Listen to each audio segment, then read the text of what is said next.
Kepolisian Negara Republik Indonesia, Polri, menyampaikan, terpidana Saka Tatal cenderung berbohong saat diperiksa penyidik terkait pembunuhan Vina Dewi, 16 tahun, dan Muhammad Rizky, 16 tahun, atau Eki di Cirebon, Jawa Barat, 6 tahun silam. Kepala Divisi Humas Polri Irjen Sandi Nugroho mengatakan hal ini berdasarkan Balai Pemasyarakatan, Bapas, yang mendampingi pemeriksaan Saka waktu itu.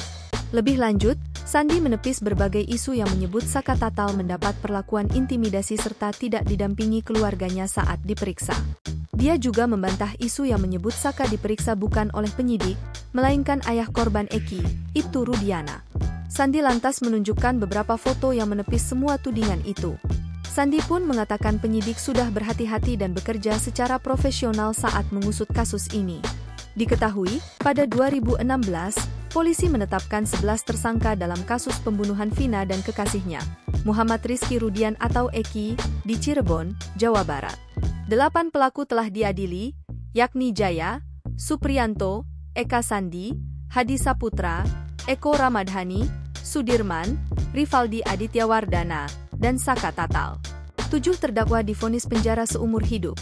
Sementara 1 pelaku dipenjara 8 tahun karena masih di bawah umur saat melakukan kejahatan tersebut.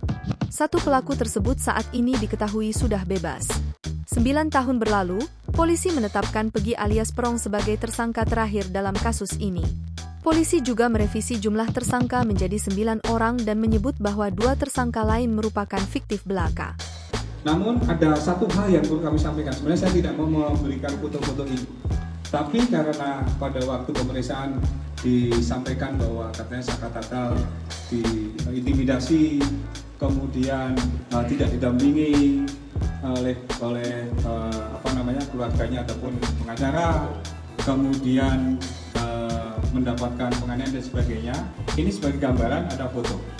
Ini adalah foto Saka Tatal ketika diperiksa tahun 2016. Dan dibilang bahwa katanya yang memeriksa adalah Rudianta atau ayahnya ini. Ini diperiksa oleh penyidik Polres Kota Cirebon. Nih, dibesarin. Kalau foto kecilnya ataupun foto yang kita lebar lagi, ini fotonya. Bahwa Saka Tatal di foto diperiksa dalam keadaan baik-baik saja, tidak ada intimidasi. Dan ini didampingin.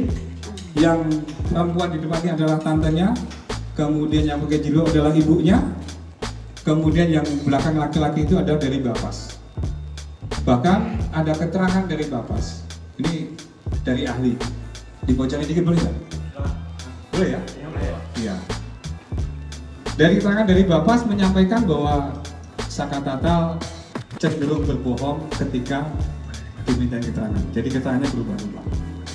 Ini dari keterangan Bapas.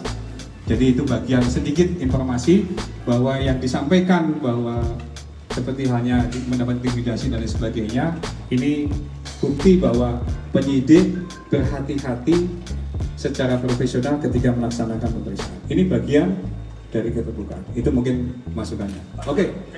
Sebentar. Download Tribun X sekarang. Menghadirkan lokal menjadi Indonesia.